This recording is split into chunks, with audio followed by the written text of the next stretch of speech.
Welcome to the Black Delegates podcast. Today's date is October the 8th, 2018. Today's episode is episode 35. KD, world champion, former MVP, also wears the number 35. So that means today might be the best episode in the league. Maybe. We'll find out. So I am the Black Ryan, and I have with me the man who needs no introduction, but we'll get one anyway. Box Wine Papi. Thank you, everyone. Hold your applause. Please hold your applause to the end. But yes, I'm in the building. And Mr. Steal Your Friends. Don't leave your friends around him. Ghetto Phenom. What's good, man? Yo, what's up? What's up? Just out here creeping for some friends that, people ain't really tightened up. It's friend cuffing season. It's about to come on, so I got my eyes on the swivel. Man, have you stolen any of my friends this week? I think you did. So. I think you did. I'm going to count Keller. Keller was my friend originally because I played with him in fantasy before he knew any of y'all, and you have now taken him, and he's your friend too. This is false. Yeah. Me, you, and Keller were all met at the same time. That's right. Paul was in that league. That's right. That was the original league. By the way. I don't know how that was because of Priest Holmes. That's Priest the only reason why you won. Nobody knew who the heck he was. That was fake. But yes, lucky dude you are. Yep. So, just want to say what's up to Ontario, Canada. I looked on the map. I saw Ontario on there. I didn't know anybody was repping us from Canada, but I appreciate y'all listening. So I just want to throw that little shout out. I didn't see any iTunes reviews. Ishmael, did you see anything on the World Wide Web's social medias? Nothing too major. Ghost and Big G did just hit us up today on a post I made. But otherwise, I hadn't really checked it, so I don't have the specifics for you. But, we get love from folks out there on the gram. We're starting to get a couple subscribers out there on YouTube. So people are interacting. They're liking the post, sharing the post. But, yeah, we still want to get more feedback. So definitely hit us up on Twitter, Instagram at @BlackDelegates_ between Black and Delegates. And hit us up via email if you got any questions, suggestions at theblackdelegatespod@gmail.com. I was thinking about something the other day, Ish, and I think Ghost and Big G running the game on us, man. They're running the game on us. Because I noticed that I listened to every episode. They have never said the Black Delegates on their podcast. And yet we have mentioned them multiple times, probably giving them more listeners. I don't know how many listeners they have, but maybe we've boosted their numbers a little bit. Yet they'll never say our names. But that's okay. We won't worry about it. I still like their show. I try not to hold it against them. You trying to break salty about it, huh? You trying to salty about it? You trying to bring podcast beef in here? Right. I feel a little used. Nah, it's not podcast beef. Just feel a little used. Just a little used. Yeah, me, I don't feel any kind of way about it. I think they do a good show, so I'm gonna mention it. Like, I don't need that reciprocation. They have shared our content on IG. Okay. They definitely have done that, but yeah, I don't know if they have mentioned us or not. But if not, that means we just need to do better. No, I'm with Ryan on this. If they ain't mention our name, Ryan, you need to step to him, and I'm gonna have your back on this. You need to step to him. You need to step to Ghost and Big G, and I'm gonna have your back on all this. Hey, back when I was single and I was dating, you can't be mentioning the chick to your mama, and she ain't told nobody about you. I'm just saying, it is what it is. All right, so let's get right into it. No feedback. So Ryan wants this smoke. week in blackness. Who had the blackest week? Did anybody? I did not. Definitely not me. My week was pretty bland. It wasn't me. Okay. All right. So I'm going to say... I think Ryan probably had the blackest by default then. No, it couldn't have been. Nothing really happened. My week in blackness was Jimmy Butler. I'm going to go with Jimmy Butler because all I did was watch basketball. A lot of preseason. A lot of comments about Jimmy Butler want to be traded from the Minnesota Vikings. Yeah.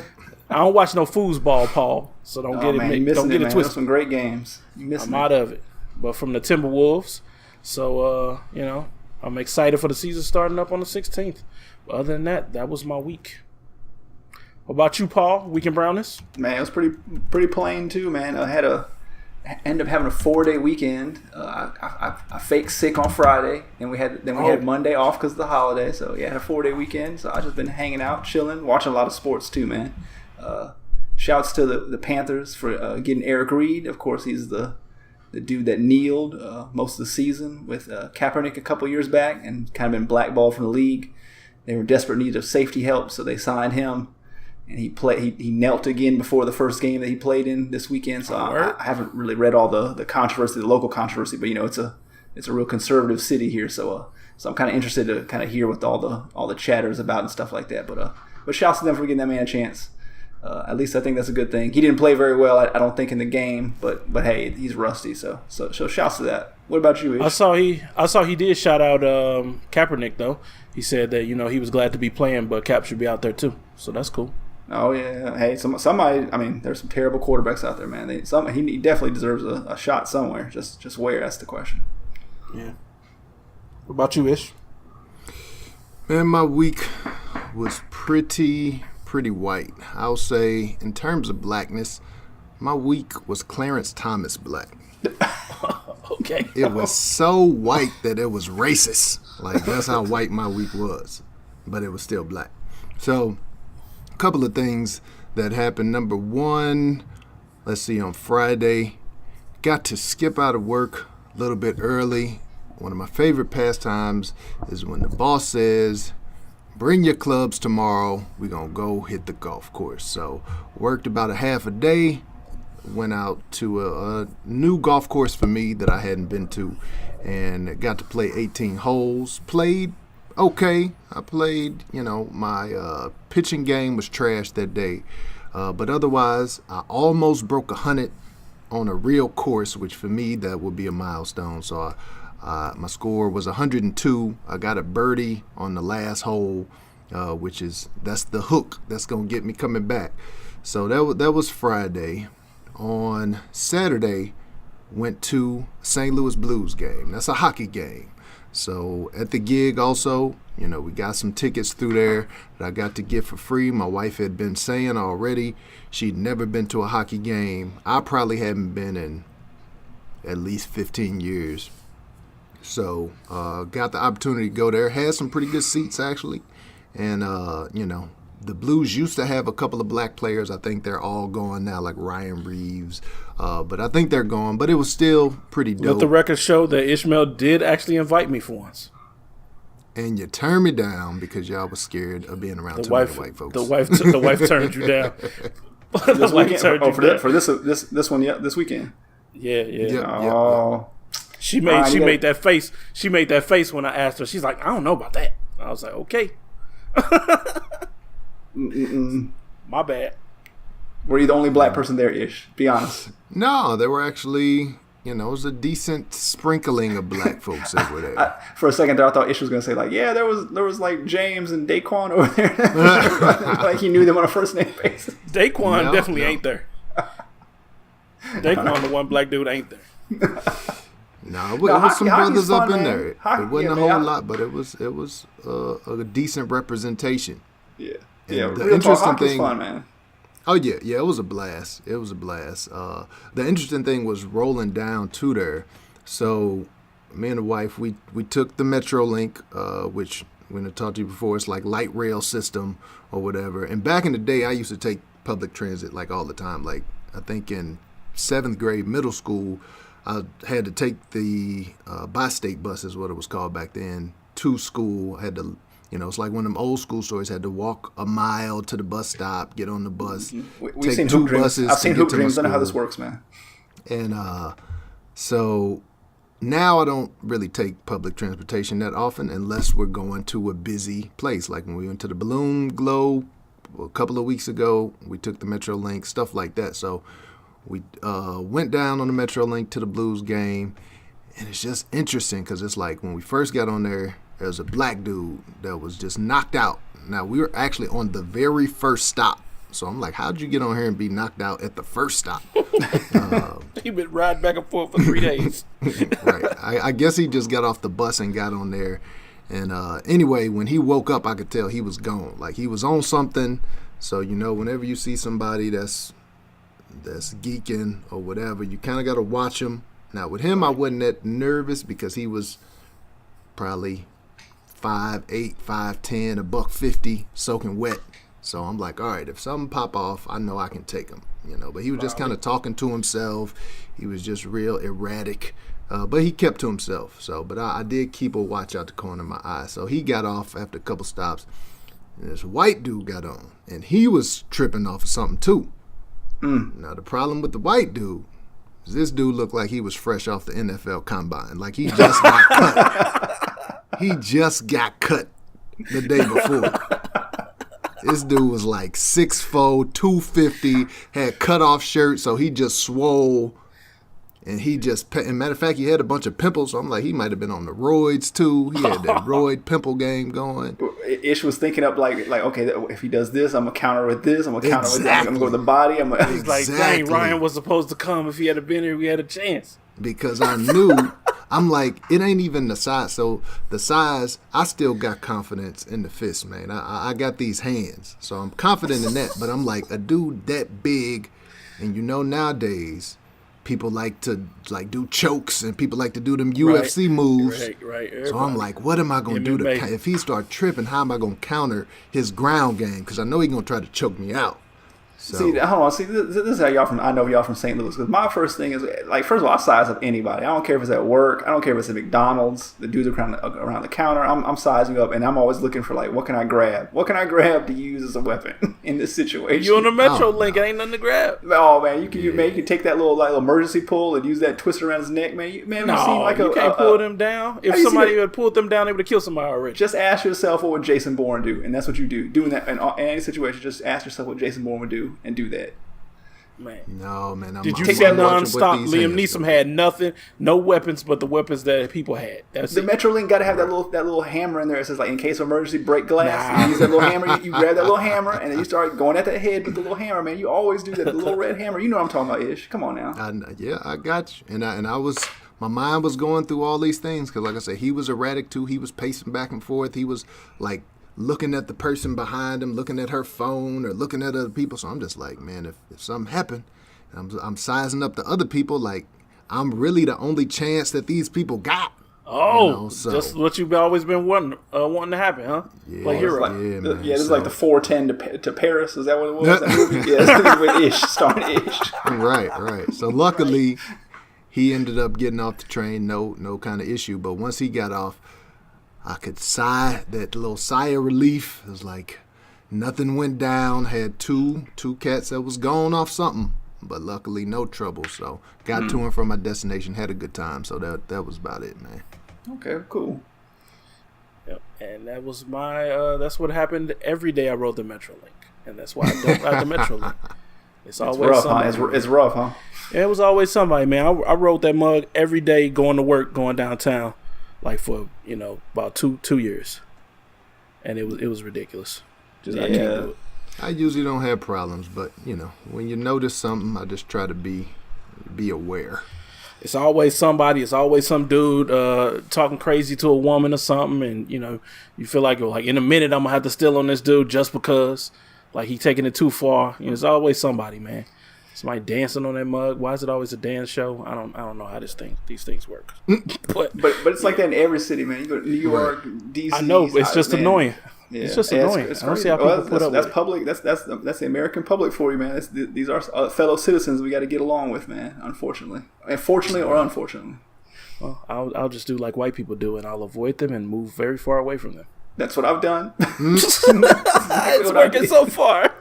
See, I'm the opposite. Like, especially, I want to write a book, want to write a novel, and I'm thinking like for character development, I'm going to just get on the Metrolink and just ride day after day. And you could just look at people and pick up their mannerisms and pick up little certain things and put into character. So, people, anybody likes people watching, get on the subway, get on the light rail, get on the bus in your city. You always see a lot of interesting people. Hey, for sure. My wife looked too good to be riding on the Metrolink. I'm just saying. we ain't getting on there, dog. I'll be fighting every day. All right. Let's get into these news topics.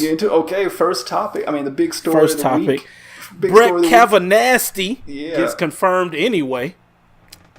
Yeah, Brett Kavanaugh now on Supreme Court. I mean, we talked about it a lot last week, so we don't really need to get into it too deep. But yeah, man. I mean, you knew like all this whole week was the investigation by the FBI, the so-called investigation. Seemed like about 2 days later they had a report for the president just saying, yeah, we give him a clean bill of health, and hey, that was that, man. I guess the only drama was, with those kind of last few senators, Susan Collins, Manchin, those dudes, vote for him or not. And he barely got in by one vote, but he's on the Supreme Court. And I think they swore him in, just a few hours ago, I think officially. So I think I saw that on the ticker. So yeah, man, but it was a lot of controversy, man. Just people just beefing. Did y'all keep up with it too much, or y'all just try to tune it out like I did? I mean, I followed it from a distance, especially since that happened over the weekend, and you could read the tea leaves on Friday that it was going to go down, especially they're having this vote on a Saturday, and then there was one Republican senator that was going to be away at the wedding, and they were going to hold it open for him, so you could tell how it was going to go. It really wasn't an investigation, but I mean, this is didn't you feel that you said that you didn't think he would be confirmed?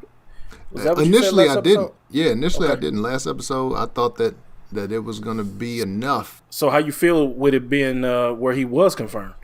Because I mean, it was pretty. I thought it was pretty obvious that maybe dude had something to do with her that sexual assault, and he had multiple allegations, and we still confirm him. Like it doesn't matter anymore. I don't know what you have to do nowadays not to be president or confirm to something. Yeah, I mean, well, the thing is the way the Republicans have set it up is that, I mean, they willing to do whatever. They willing to go through hell. They willing to take the PR hit. They just want to win, basically. Yep. Trump talk about That's winning. it. They all about winning. Meanwhile, the Democrats keep trying to be fair, and they want to have the moral high ground, but they end up keep getting beat like that. Like I thought whenever Merrick Garland was nominated by Obama, I was like, hey, at least just do a recess appointment or whatever, because clearly they're doing whatever they can to block that. Now, the way it turns that dude was out, actually conservative. Garland, like he was actually he was middle of the road. Yeah, Just very, moderate. very middle of the road. Yeah, very. Yeah, and I thought that was even not a great choice, because the reason Obama selected him is he wanted to put somebody that he thought the Republicans would confirm. Yeah. I'm like, pick somebody that you want in there. If that's somebody who's really liberal, whatever, pick them. If they try to block you, go ahead, use that recess appointment. Now, because Trump won, he would have been able to kick him out anyway, but at least you have him on the court for that amount of time, because the Republicans don't care. Like, they just like, we gonna win. We don't care nothing about what you say. So the Democrats gonna have to get some of that dogfight in them if they really want to stop the direction that this thing is turning. So at what point in time are you gonna say that the conservatives rule the world? Because at this right point, now, absolutely. I don't mean right now. I mean for a long time. This is about to be the case. I don't see this swinging back the other way. There's not going to be some grand uprising from liberal, regular-minded folks. This is not going to happen. Like, we going down a dark path, and it's going to be that way for a long time. I mean, you're talking about like, I mean, conservatism. I don't know. The world is conservative. I mean, like, but it's different though. It's not just being conservative. It's now we don't care about other people. We can treat people however we want. We can talk about people however we want. We can blatantly be racist. We can blatantly rape people. It doesn't matter. There are no rules. There are no more morals. We've never been in this point in American history where this has been out in the light anyway. I don't know about that. Oh, yeah, I won't go that far. Man, like, this dude, like, okay, like, do I think he lied about his drinking? Yes. Do I know that he lied that he lied about assaulting this girl? I don't. I mean, I think the lady that interviewed in Senate, I think she was believable. I think she was compelling. I think, she felt strongly about her case, but I mean, there was no evidence there. And it's like, are you going to just, upend this whole man's career off that. I thought he definitely lied about the drinking. I thought that was enough, and the way he was acting to get him up out of it, I think they could just get somebody else. But like, man, there was like one other lady that interviewed that did an interview. Her name was I think she was the third accuser named Sweatnick. Look at this interview named Sweatnick and just listen to her interview. Oh man, like it was clear that she just came out of the woodwork and was just talking, and she had no clue. And so when you have people like that, man, it just hurts the whole case and hurts the whole thing, man. So I don't think she should have been on there, but there was enough doubt that it was just enough doubt out there. Like, hey, people, the Republicans can hide behind like, hey, this dude, there's not enough there. So it's just a gray area, man. It was tough for me. It was tough. Well, the thing is that where this was really won is when Trump selected what's his name, Christopher Wray, as the FBI, the head of the FBI. So he put a partisan guy at the head of the FBI. So whenever they called for this FBI investigation, he knew I can just call him and be like, yo, don't talk to the accuser, don't talk to this person. So they limited who they spoke to. So it really wasn't even an investigation. But all of that was put in play beforehand. So they already had the game set, and the Democrats, that's what I say, hey, you got to fight. If you in a boxing match and somebody hitting you in the nuts, you can either complain about it to the ref and get knocked out if he don't do nothing, or you can fight fire with fire. Yeah. Okay. And where that's going to get us? Burn the country down. That's what's going to happen. Well, I mean, the Republicans about to burn it down anyway, so you can burn it down fighting or not. Not in their eyes, I guess. I mean, they think they right, and that's the problem. Like, right, they don't care. That's how you get, I don't know.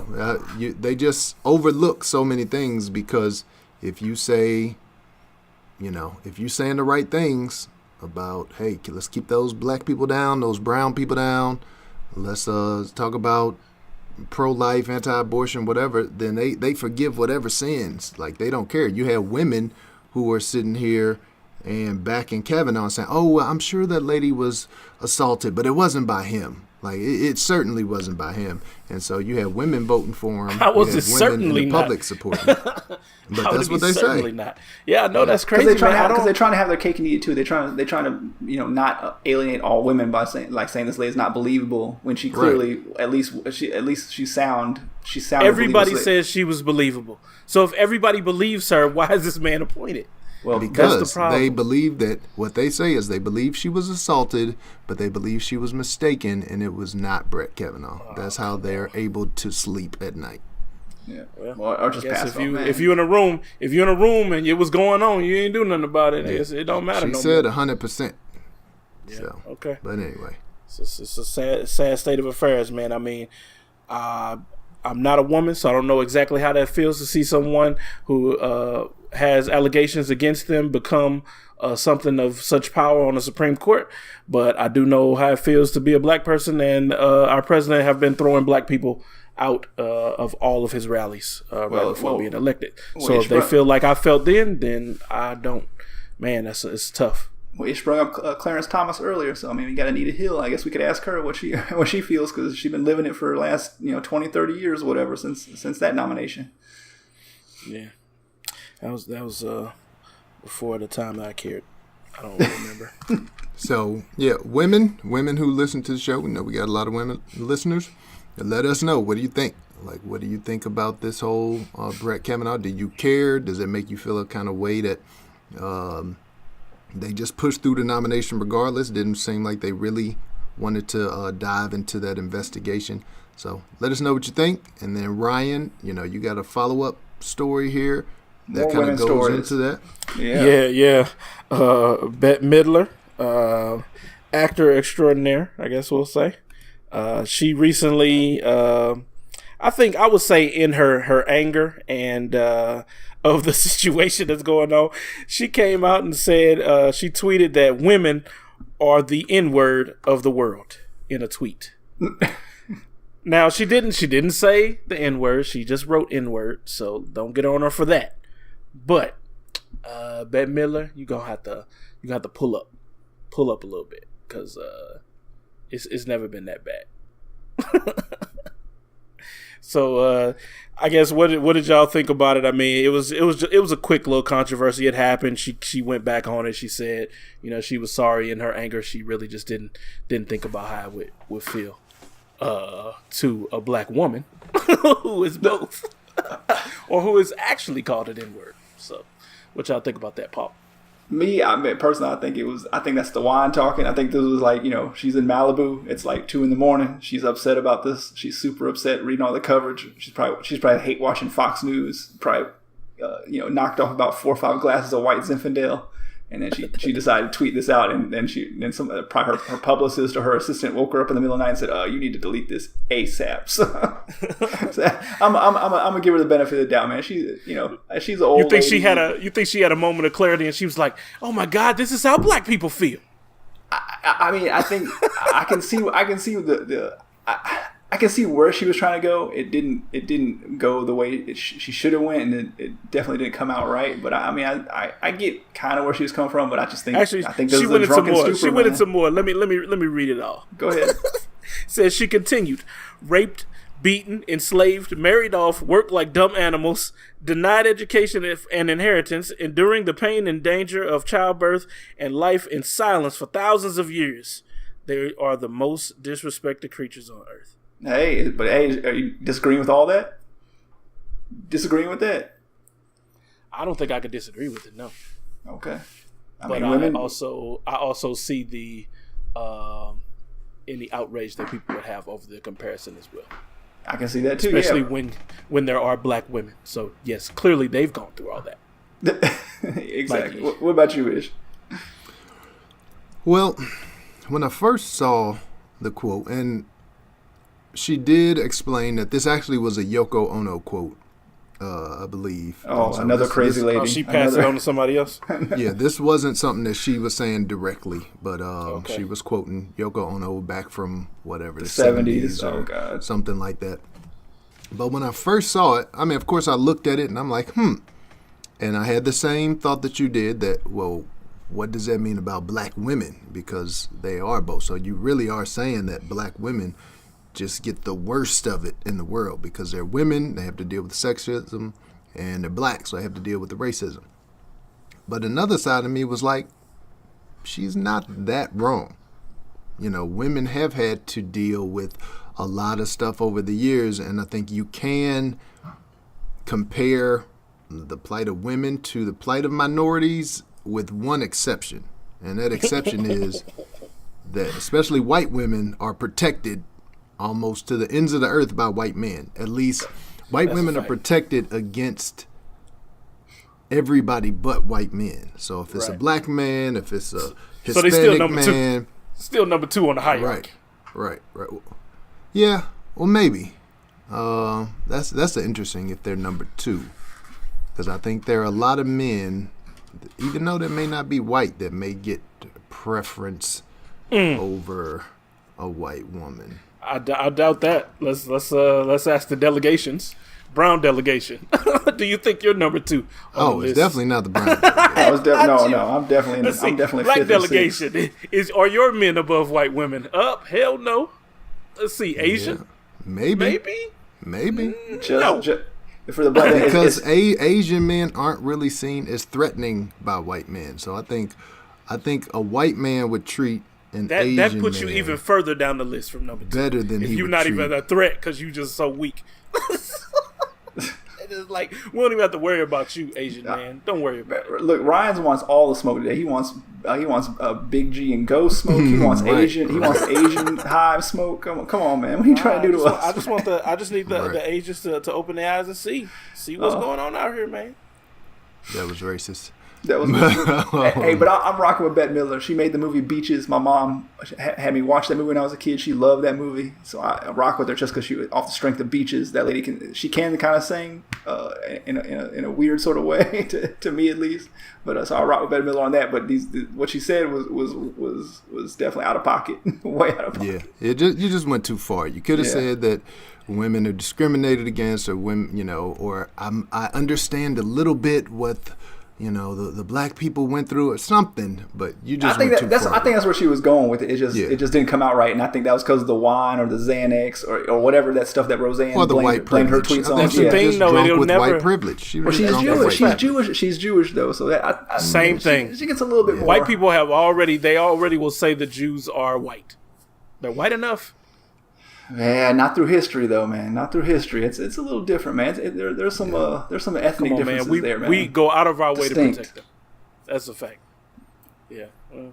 I don't want the Jewish smoke either. On top of the Asian smoke, send all this smoke. Send all the smoke to the Black Ryan at gmail.com. When y'all get ready to rank the delegations, let's rank the delegations and see who number 2 is. Right. Let us know. We're gonna do a poll. What's next, man? We get into fighting now, Ish. What's up, man? Yeah. So, you and G, we're talking about the fight this weekend, McGregor against Khabib. And I'm not a big UFC guy. I'm a big boxing fan. I'm not a huge UFC guy. I keep up with the big fighters like Conor McGregor or some of the other guys. But I did see, and we're not going to get into the fight. Ryan, you didn't even really watch it. I didn't watch it live. I just saw the highlights.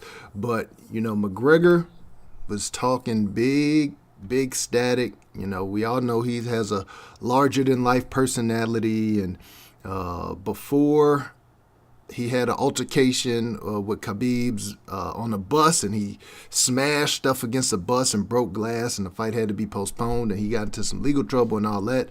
And leading up to this fight, McGregor was talking about Khabib, his daddy, his country, his religion, just going in, and Khabib really was just silent. So McGregor was trying to sell the fight, and just like you said, there's no limits now. So he did a lot of personal attacks.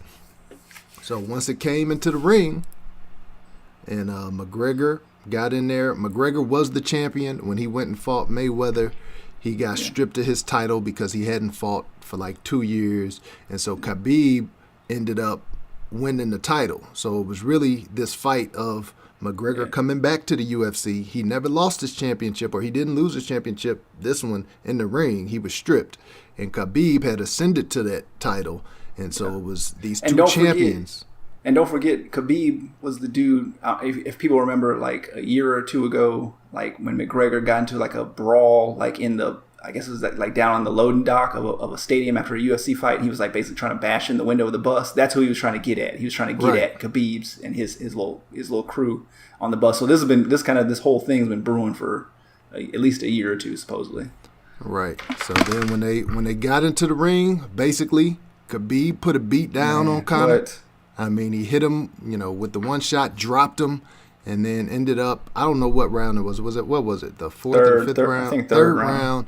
He ended up choking him out, made him tap out. But that wasn't even the story of the fight. I mean, you would think that these two champions going against each other, that would be a big enough story.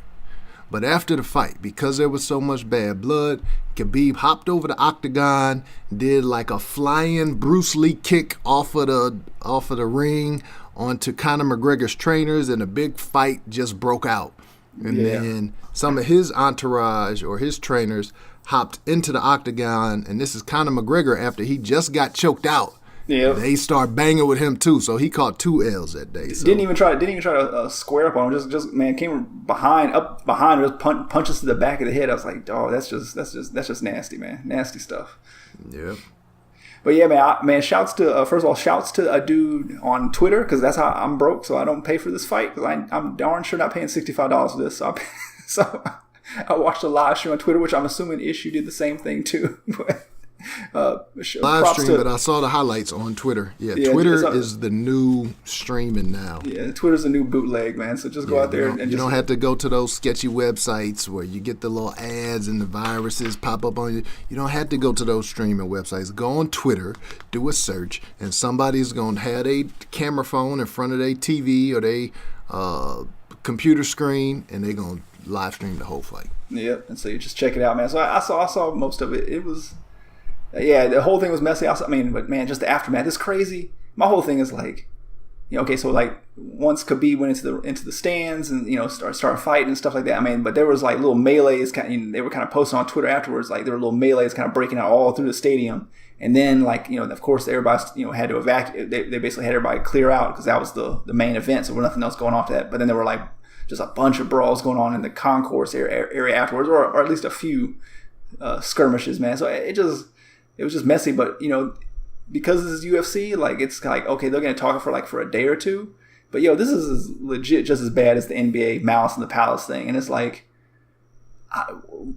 if these two dudes were black, or all these parties were black, would you think this would have been a bigger deal, or is it just because it's a little Irish dude and a Muslim dude from some Russian country? Like it's kind of like, or it's just because it's USC, we're not really paying attention to like. I mean, I know it's being talked about, but it's gonna fade away. Whereas the NBA, like that Malice in the Palace, man, they talked about that for like a year and a half, and it's still legendary to this day. I don't think we'll be talking about this in a year or two from now.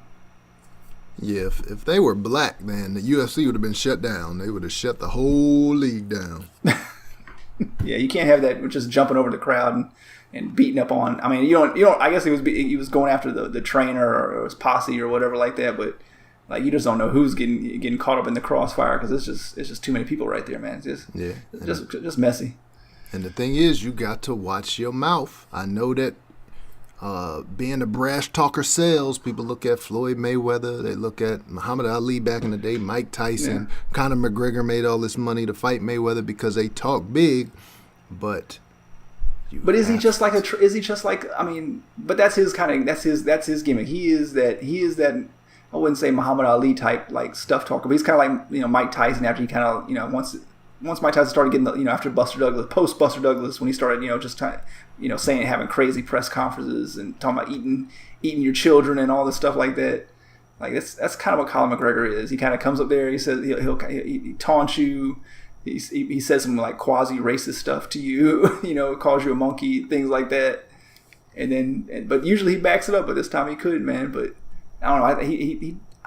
I don't know how much of it's just all for show on his part. You know what I'm saying? Like I think for him it was show, but for Khabib it wasn't. It was personal. When you talk about his pops, when you talk about calling him a terrorist because he's a Muslim. Yeah. Did you see when he tried to offer him? Did you see when he tried to offer him alcohol at the press conference? Like he had like some wine. I don't know if it was like his alcohol, but he tried to hand it to him or whatever like that. And of course he's a Muslim, so he can't drink it. But the dude was just looking at him like, "I'm gonna kill you when we get in this ring." All right, and that's what he did. That's exactly what he did. Beat the brakes off of him. So I wasn't even mad at him. Of course, you shouldn't do that type of stuff, but you had it coming. You know, I don't mind trash talkers. When you look at even in boxing, you got Deontay Wilder about to fight what's his name? The British dude, not Joshua, but I can't think his name. But Deontay Wilder's about to have a big fight in December. Fury, right? Yeah, Tyson Fury. Yeah. And they talk a lot of trash and they, go back and forth, but it's not really personal. I don't mind if you say, look, I'm going to beat you down, I'm going to whoop you, I'm going to do this, do that. But when you start talking about somebody's kids, you start talking about somebody's mama or dad, that's a little too far. But y'all just said it was open season. Anything goes in trolling. That's what y'all said. Just nowadays, that's the truth. He said that's how it is. We didn't say that's how it should be. That's how it is. But if you're going to do it, be prepared to back it up. So instead of drawing this out a little more, I actually wanted to do something a little fun with it. So, Ryan, I know you've seen some highlights on Twitter. Paul, you watched the fight. So I want to know what two songs, if we were making a McGregor versus Khabib soundtrack, with all that happened, the fight, the aftermath, whatever point you want to take, what two songs would you pick for the soundtrack? Ryan, we'll start with you since you kind of... Since you ain't talked, since you ain't said a word. Yeah, I fell asleep. I was about to go up and get some lemonade or something. All right, so let the record show I have not watched a boxing match since I paid $50 to watch Mike Tyson fight the Black Rhino, apparently in Memphis. It lasted 8 seconds, knocked him out. Over. And I was like, you know what? I'm done with boxing. But you know First fight, last fight. That was like the greatest thing. So a lot of times you're gonna be mad at that, but with Mike Tyson, that's what you wanted. Like with most that's other what everybody fighters, kept saying, but I just couldn't get over it. I'm like, is this what it is? Like, yeah. I was like, but Ish, you said you were there for that. I mean, that stadium was electric. It was electric there, man. Electric. Yeah, that was in Memphis. Me and the homie Mike drove down there. We went and watched that fight, and it was crazy. People just went nuts after that fight. We paid to get into the fight. You paid your $50 to watch on TV. We drove to Memphis. Drove all the way down. Paid to go to the fight. And we were ecstatic when he knocked him out. We were, up high-fiving, jumping, doing a little dance and all of that. So, yeah, I heard at that fight, man. You just like when you just the anticipation that Mike Tyson getting ready to come out, like it was just unreal. You could it was like Michael Jackson in his prime getting ready to come out there, man. It was just like that. That's how amped everybody, that whole stadium was to see that man walk up in there and yeah, it took him out quick, but that's what they wanted to see, man. So yep. Got my money's worth. I was happy. You were mad. I was happy. Uh-oh. I think this guy's from Memphis. Cash, don't let that finger pull the trigger and that get blast, don't let the niggas pump the Now Ryan gonna have to do a lot of editing out. But this 20 minutes of my life. This is Frazier Boy featuring Project Pat. That's from Memphis. Back from 3-6 Mafia. Your mouth writing checks, or mouth write a check, I think is the actual title of the song. So that's what Conor McGregor did. His mouth wrote a check that his behind could not cash, and so he got what he deserved. Project Pat used to work out in my gym, man, back in the day. Shouts to Prairie Life Fitness, man. So yeah, man, it's cool, man. He was trying to lose the weight. You said? Prairie Life Fitness was the name of the place. Prairie or prayer? Prairie Life. No Prairie Life. I thought you said Prayer Life. I was going to say, It closed down, man, out there where in the suburbs where I lived at. But yeah, he used to work out there every now and then, man. I see him on the treadmill getting his little walk on. Shout out to Prairie Life Fitness. That sounds like the softest gym of all time. Right. It probably was. That's why it didn't last, man. Did he have the grill in when he was on the treadmill? He did not have the grill in, man. He was just kind of chilling back there in the back, and it was crazy because it was in the suburbs where I lived at, man. Just right outside of Memphis. So, but a lot of those like rappers, they have houses out there and stuff like that. Like I told you, like Lorenz and Wright, where all that stuff went down. It's like literally, like across the street from not in the same subdivision, but like across the main street where I live at, in the next subdivision, man, where all that stuff went down at, but all white people in this gym and nobody recognized it. I was the only person in that whole gym that recognized him every time I came in there. He'd just be on the treadmill, just mind his own business. Probably maybe a couple other young people, like the workers, maybe knew who he was or whatever like that. But I was like, man, that's Project Pat over there, man. He'd just be in there like, every maybe a week or two I'd see him in there. And it didn't last long, maybe like a month or two. And I maybe moved on to another gym, which just obviously probably didn't work out that much. But he was there, man. So cool. Shout out to him, man. Shout out to Project Pat. Yeah, man. All right, let's move on from this topic. Yeah, really. If I fell asleep, other people did too. Boxing is boring. That wasn't boxing, it's UFC. It's not boxing. I don't care. Same difference. Boxing, fighting, whatever. All right, so, Paul, this might be a boring topic, but we'll see how it goes. Okay. You watched A Million Little Things, the TV show on NBC. Per my recommendation, I told you to check it out. Yeah, I watched it with the wife, and what'd you think? Okay, I got the wife to watch it. She's kind of been hyping it up. She's been kind of deriding it, but she also kind of wanted to see it. She was kind of like, well, we didn't really get into This Is Us, so maybe we should try this. But it sounds like a knockoff This Is Us, so I don't know if we should watch it. So we peeped it. We watched the 2 episodes today. Okay. I think the wife kind of liked it. I'm intrigued by it overall. I will say though this. I just want to say that I just want to confirm for our listeners that the black delegation is soft. I'm just going to tell the black delegation is very, very soft because y'all have made me watch Insecure, a show I would never watch about women's issues, and now y'all got me watching A Million Little Things, which is the whitest show I've ever watched in my life. I just can't. It is pretty white, yeah. Look, I like movies like Love Actually. I'll rock with that movie every Christmas, man. But this is the whitest show I've ever watched in my life. A Million Little Things, but it was dope. The premise is interesting. I'm still trying to feel it all out, but figure out all the characters and stuff like that. But it's interesting.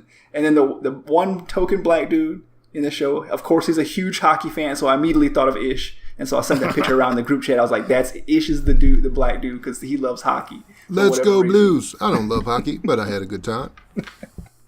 But anyway, it's dope. But it's all about. But can I? I'm not gonna give no spoiler. But white people love dirty macking, man. That's all the show is about. Dirty macking. That's what once I figured that out, I was like, oh, okay, this is just some grimy stuff, man. Just kind of sugarcoating with all this, like, you know, friends and love, but all these people are just humping on each other's wives and sisters and all this stuff like that. So I'm ready to get into it, man. I have to see what Hey, next I episode didn't expect brings. that. All I know is at the last episode, the first episode at the end, I was just like, oh no, how you gonna do your man like that?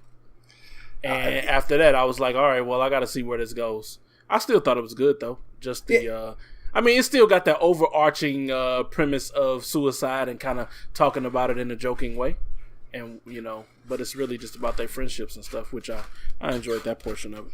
The only thing first of all, I'll say it is the whitest show in the world. But second of all, the one thing I can't really get into is man, these people are just so ridiculously rich. Like their houses are so couldn't they just be like a little bit more like Boston? Like, it doesn't have to be blue collar, but like just middle class. Well, the just one regular. lady is so the one chick is a stay-at-home mom. Her husband was super rich. I mean, he was like a business something.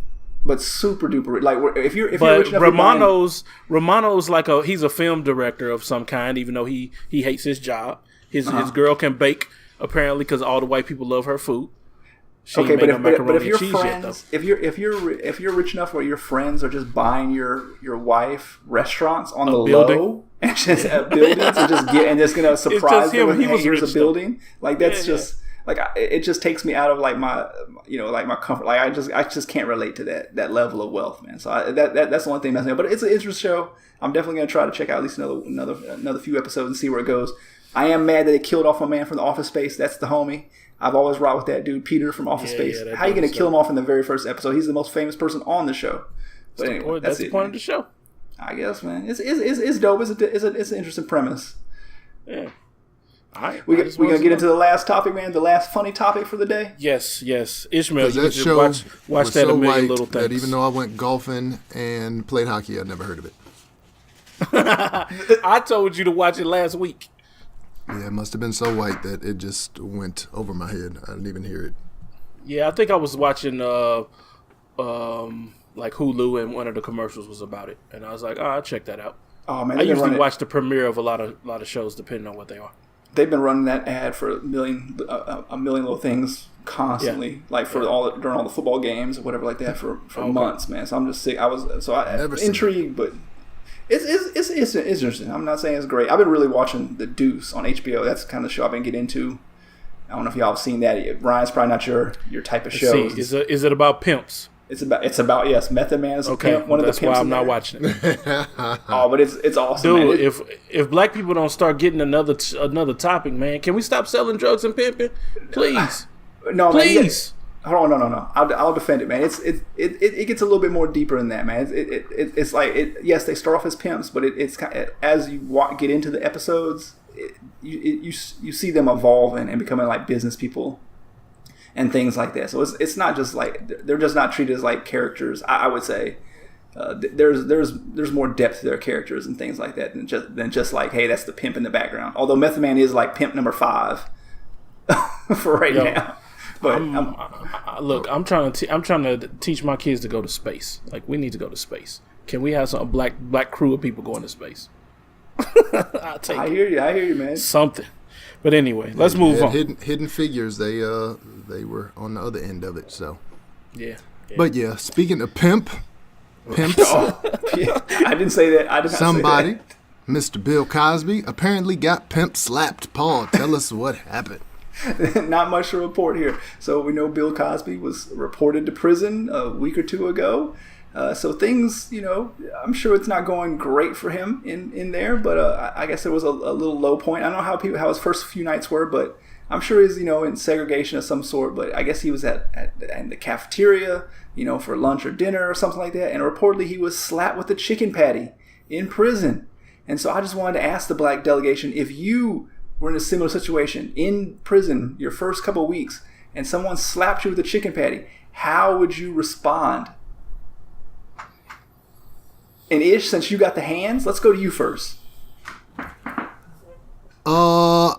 They gonna get them hands. You slap me if I let you slap me with a chicken patty and I don't do anything, then you're gonna be trying to slap me with other things.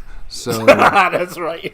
if you even look my way, like you remember, I forget what movie it was, but there's a movie where the people went to prison, and as soon as a cellmate would look at them, they'd try to hit them because they always thought you gotta make yourself be the dominant person in prison. I wouldn't be that guy. I'm not just gonna go swinging on people for no reason.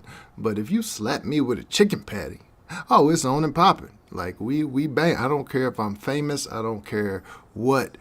You get in these hands. So there's no doubt, no debate. I don't care who you are. You could be the captain of the yard. You slap me with a chicken patty, I'm going at your throat. Brian? All right. You do anything different? We already talked about this kind of on the episode, The Booty Warrior is Real. I told y'all, I'm breaking out of prison once I get there. So believe me, this man slapping me with the chicken patty, I set that up, son. I set that up so that I can go see the nurse.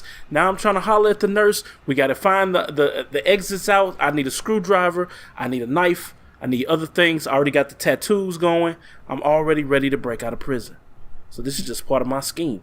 I ain't get punked. You thought I got punked. I set that up. You thought you set that up until you got salmonella in the eye, and then the prison doctor ain't got no antibiotics, or she's not going to give them to you for eye salmonella. So now you're just stuck with a big puffy eye, and you got slapped in the face. So people thinking that you are a target now. First of all, if somebody I get slapped in prison with the chicken patty, I'm pocketing the chicken patty. I'm gonna save that for later because you in prison, you're gonna be hungry, I'm sure. So I'm saving that. But yeah, I'm not gonna do anything immediate. I'm gonna plot my revenge, and so I have to think some very elaborate, very cruel, like some kind of a Saw 3 type revenge scenario that I'd have to dream up. Razor blades. Exactly. like homie would just wake up in his cell and is like, oh, you got to dig into your own stomach to get the keys out of the cell and then go all the way down here and all this stuff like that. That's what I would like to play a game. I would just play it. Have you never watched 60 Days In, man? I have not watched 60 Days In. What's it about? See, 60 Days In is a reality show where they sent somebody into prison. They sent like regular people. They had, I think it was 6 people, where they put them into prison, gave them this alias that they were some low-level criminal, and they put them in real prisons. And the premise was, like, the sheriff wanted to know what were the issues in the jail. Like, how were people getting drugs in? How were people being treated? Like, how could they improve the jail? And they did this guise to where they told the prisoners, hey, we're filming this basically like a documentary, so that's why these cameras are in here. But they just followed these people for 60 days. They went to jail for 60 days to see if they could make it. And there was one particular guy who they were picking on him, and they told him, the sheriffs told him, if somebody's picking on you, you stand your ground. Like, don't get into a fight. Try to avoid that. But don't let people punk you, because once you're a victim, it's just going to get bad. And there was one dude that he never said nothing back. People would be like, yo, let me get your pillow, man. Let me get your snacks. Let me get your bed. And he didn't want any altercation. He didn't want no beef. And it just ended up getting bad to the point where somebody came like butt naked and was dancing in his face. And he was just shriveled up crying. So if you don't respond immediately, right, I'm telling you, it's going to get bad for you. Come on, man. Words to live by. I'm never going to prison. I know I'm not going to last 5 minutes in there. So I'm sorry. I'm sorry, Bill Cosby. On your own, unlike Ryan, I do not have your back. I am not going to help you out. Oh, I ain't say I had his back. He can ride in. No, I'm talking about you. Other places. I'm talking about backing you up in a fight versus Bill Cosby. I'm not backing up Bill Cosby because I ain't going to be there to help you. Cos better start telling them jokes. He better dust off that old material. Keep him laughing. Yeah. Because that's a bad sign. You get smacked with a chicken patty like in the first week. That's a bad sign. If it's just the chicken and they patty, already trolling him. They trolling him, man. They giving him Jello, slapping him with chicken patty. Like, they messing with him at this point. Yeah, man. They gonna make this dude commit suicide, man. I feel it coming, man. Kyle's gonna hang himself up in there, man. Just like Aaron Hernandez, man. That's how it's going. I can see it now. Sad, man. Sad. Yo, Kaz, if you listening, I know we've been rough on you. We'll give you a little tip. Throw them hands, Kaz. I know you're old, throw them Man, when you hands. that old, you can't be fighting, man. It's over with. Man, he can barely walk. Right. This man couldn't see. He fell down the steps, man, because he couldn't see the step. You ain't swinging on nobody. Your life is over, man. But that's what you get, dog. Stop raping. Facts. You should have made a time machine and go back 20 years for that. It's too late for all that, man. All right. So, with that being said, we're gonna end on that note. Israel, where can they find us? Yo, you can find the Black Delegates podcast. We are on Instagram and Twitter at Black Delegates. There's an underscore between Black and Delegates. If you want to follow Boxed Wine Papi on Twitter, he is at Boxed Wine Papi. If you want to follow The Black Ryan, he is at The Black Ryan. If you want to follow me on Twitter or on the gram, I am at Ish Creates. Also, we love to hear your feedback via those social media channels. Also, you can email us at theblackdelegatespod@gmail.com. You can also follow us on Facebook at Black Delegates Pod. Paul, people want to help us out. We're trying to get them numbers up. What can they do? Rate and review us and tell a friend. That's what we want you to do. That's it. That's it, man. Rate and review us and tell a friend. That's all you need Sounds to do. pretty simple, so no excuses for y'all not to do it. But we appreciate y'all for listening. We will figure out what the title of this podcast will be. I'm not really sure. Trolling. I think it needs to be trolling. Nobody said trolling. I said trolling. That wasn't funny. Anyway, all right. Arrivederci. Deuces. Speaking of which, Joe Budden stole my Arrivederci. I heard on an old episode. What's that about? He listening to our podcast? You want to smoke with everybody. See You you, want to Joe. smoke with everyone. See you, Joe. Bye. Deuces.